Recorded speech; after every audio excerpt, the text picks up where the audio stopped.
जय हो माता महालक्ष्मी की। तो चलिए सुनते हैं दीपावली पर सुनी जाने वाली श्री लक्ष्मी जी की कहानी। प्राचीन समय में एक नगर में एक साहूकार था। उसकी एक लड़की थी। वह नित्य पीपल देवता की पूजा करती थी। उसने देखा कि श्री महालक्ष्मी जी उसी पीपल से निकला करती हैं। एक दिन लक्ष्मी जी उस साहूकार की लड़की से बोली कि मैं तुझ पर बहुत प्रसन्न हूँ, इसलिए तू मेरी सहेली बनना स्वीकार कर ले। लड़की बोली, क्षमा कीजिए, मैं अपने माता पिता से पूछ कर बताऊंगी। इसके बाद वह अपने माता पिता की आज्ञा प्राप्त कर श्री लक्ष्मी जी की सहेली बन गई। श्री महालक्ष्मी जी उसे बड़ा प्रेम करती थी। एक दिन महालक्ष्मी जी ने उस लड़की को भोजन जीवने का निमंत्रण दिया।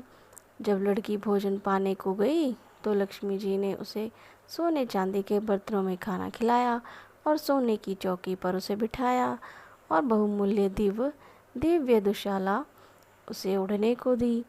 तत्पश्चात लक्ष्मी जी ने कहा कि मैं भी कल तुम्हारे यहाँ जीवने को आऊँगी। लड़की ने स्वीकार कर लिया और अपने माता पिता से सब हाल कहकर सुनाया। तो सुनकर उसके माता पिता बहुत प्रसन्न हुए, परंतु लड़की उदास होकर बैठ गई।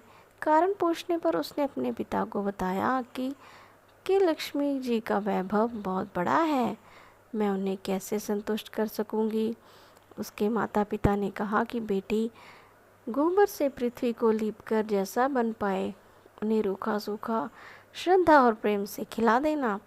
यह बात पिता कहने भी ना पाए कि सहसा एक चील मंडराती हुई आई और किसी रानी का नौलखा हार वहीं डाल गई।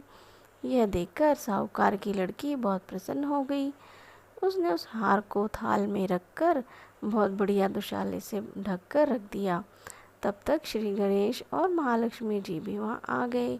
लड़की ने उन्हें सोने की चौकी पर बैठने को कहा। इस पर श्री महालक्ष्मी जी ने कहा कि इस पर तो राजा रानी बैठते हैं, हम कैसे बैठें। बहुत आग्रह करने पर महालक्ष्मी जी और गणेश जी ने बड़े प्रेम से भोजन किया। लक्ष्मी जी के और गणेश जी के पदार्पण करते ही साहूकार का घर सुख संपत्तियों से भर गया। हे महालक्ष्मी जी, जिस प्रकार साहूकार का घर धन संपत्ति से भर दिया, उसी प्रकार सभी के घरों में धन संपत्ति भरकर सबको कृतार्थ कर